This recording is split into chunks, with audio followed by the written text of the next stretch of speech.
Today I'd like to discuss watch polishing in vintage watches some more. Basically, there are two ways to, I can't say guarantee, but at least increase the likelihood that finishing on your watch is as original as possible. And this is the first option, buying a watch that's new old stock. This is a Concord Valjoux 72 GMT. In this particular configuration versus Hoyer or something like that, it's not a particularly desirable watch. So you don't really have to worry about it being Frankensteined and faked too much compared to, say, a vintage Rolex, especially if it'd be a sports model that's being claimed to be new old stock. You really have to be cautious and skeptical.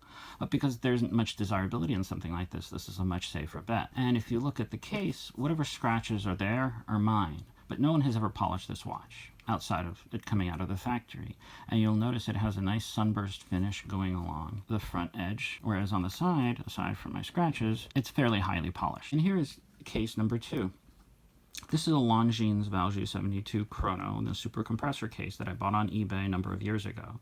I bought it fairly cheap, and at the time I was new to vintage watch collecting, and it never occurred to me that the case finish, which as you can see is very highly polished, was unoriginal. Then as I started getting more involved in collecting, and I started to pick up books, mostly like Japanese books, or as they call them, mooks, magazine books, are really useful for that. I had discovered something that really shocked me, that the case finish was completely wrong. And here is what it's supposed to look like. It's supposed to be completely brushed with what you would call a sunburst finish, which, if you, again, look at my little mirror of a watch, is completely wrong. But that's okay. Collecting vintage watches is not easy, and there are no textbooks on it. It's not a science. You just have to do your homework. And part of doing your homework is making mistakes like I made with this. Now, I don't regret buying the watch, but I'm unhappy with the highly polished case, knowing that it's not original.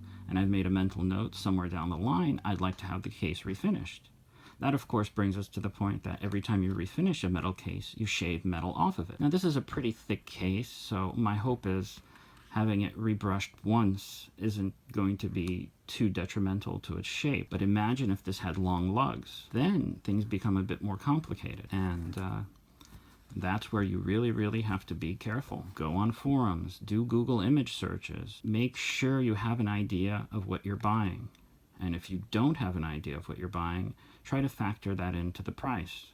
And try to avoid paying top dollar for things that have case polishes that seem suspicious. And in general, I would say watches of this vintage rarely are going to be highly polished completely. The Concord I showed prior to this, it has some polish on its sides, but for the most part, you're going to see a lot of brushing. So it's really important to keep that in mind if you get involved in vintage watch collecting, especially with sports watches.